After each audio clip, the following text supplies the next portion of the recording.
When trust vanishes, society's in freefall. We're diving into something that's at the heart of how societies function. Trust. That invisible glue that lets us assume the best in people and systems around us. Without it, everything from daily interactions to big economic engines starts to grind to a halt. I've been digging into what makes a society high trust or low trust, and what happens when one flips to the other, either from stuff brewing inside or pressures from outside. It's fascinating because trust isn't just feel-good stuff. It directly ties into how stable and prosperous a place can be. We'll explore the shifts, the breakdowns, and why rebuilding it matters so much. Before we continue exploring the dynamics of trust in society, let me pause for a moment. If something in our conversation strikes a chord, maybe a compelling example from history or a fresh perspective, your support means a great deal. It helps us keep bringing you in-depth discussions on these important subjects. First off, picture this. In a world where folks generally believe others will play fair, things move smoothly. Deals get done without endless checks, innovations spark because people collaborate freely, and public systems like roads or schools hum along because everyone pitches in. But when suspicion creeps in, it's like adding friction to every gear. Costs skyrocket, opportunities shrink, and the whole machine slows down. We'll tease out how internal factors like growing divides in wealth or fading community ties can erode that foundation, and external shocks like crises or rapid changes can accelerate the slide. The end result?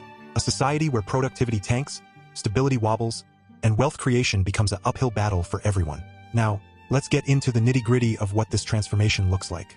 Imagine a high-trust setup, say in places like the Nordic countries where over 70% of people say they can rely on strangers. There, shared values mean less need for ironclad contracts or heavy oversight. Folks pay taxes voluntarily, respect rules, and build efficient systems. But flip that to low trust, and suddenly everything requires verification. Food might need individual testing for tampering, infrastructure like bridges demands constant personal checks because no one believes the maintenance was done right, and even simple repairs turn into pretend work since motivation's gone. Theft spikes as people see the environment as hostile, breaking any unspoken social agreements. Authorities might lash out randomly, hauling innocents into sham proceedings with bogus evidence just to seize assets or assert control. Companies can't trust suppliers, so they inspect every single item instead of spot-checking, ballooning costs and delaying output. Public goods suffer. Roads crumble, trains falter, because collective effort evaporates in a sea of doubt. This shift doesn't happen overnight. It's a buildup. Internally, things like soaring income gaps make people question fairness, turning merit into a myth of luck or cronyism. Political rifts deepen, with media echo chambers painting opponents as enemies, tanking faith in institutions. Social bonds weaken, fewer neighborhood chats, less civic group involvement, leaving isolation in its wake. Younger generations, hit by scandals or downturns, carry that skepticism forward. Externally, pandemics, wars, or financial meltdowns expose cracks, like in post-communist Eastern Europe where institutional collapses bred widespread cynicism. Demographic shifts or globalization can strain if not handled well.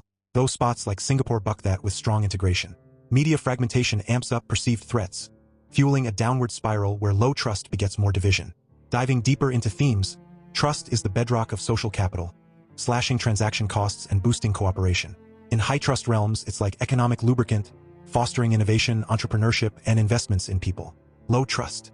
It's drag, with bureaucracy bloating to compensate, stifling growth. Core arguments highlight how trust correlates with GDP per capita. Places with higher interpersonal faith see faster recoveries from recessions and stronger overall prosperity. Inequality plays a villain here, widening social distances and breeding resentment that chips away at cohesion. In weakly governed free markets, this can lead to state capture where elites bend rules for gain, further eroding the foundation.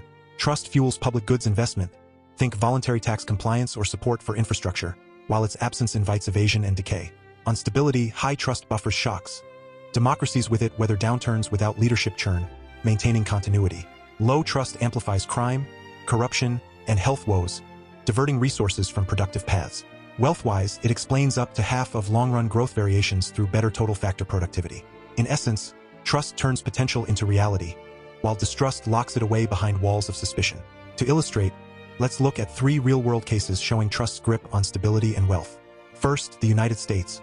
Back post-World War II, trust in government topped 70%, mirroring a high-trust boom with economic surges and social unity. But events like Vietnam, Watergate, and 1970 stagflation sparked a slide. Interpersonal trust dropped from 46% in 1972 to 34% by 2018. Inequality rose, polarization grew, and institutional faith crumbled, viewing failures as corruption rather than fixable glitches. Impact: slower growth, higher compliance costs, and weakened public admin. Stability waned with populist surges, and wealth creation lagged as investments in innovation dipped amid distrust. Second, Eastern Europe after communism's fall. High-trust elements in some pre-Soviet eras gave way to institutional breakdowns, corruption, and economic chaos in the 1990s. Trust plummeted, fostering kinship networks over broad cooperation. Stability suffered with higher crime and political volatility. Wealth stalled as transaction costs soared, discouraging foreign investment and entrepreneurship. Recovery in spots like Poland hinged on rebuilding trust through reforms, but low-trust legacies still drag productivity. Third, Greece during its debt crisis. Often pegged as low trust, the 2008 to 2015 turmoil amplified it. Economic strain and austerity bred suspicion in institutions.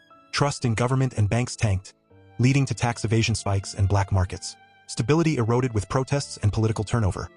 Wealth evaporated as GDP shrank 25%, with low trust hindering efficient bailouts and reforms. Yet, behavioral experiments showed underlying trust potential, hinting at recovery paths through transparency.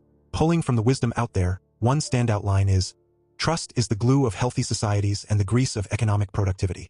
Another, virtually every commercial transaction has within itself an element of trust.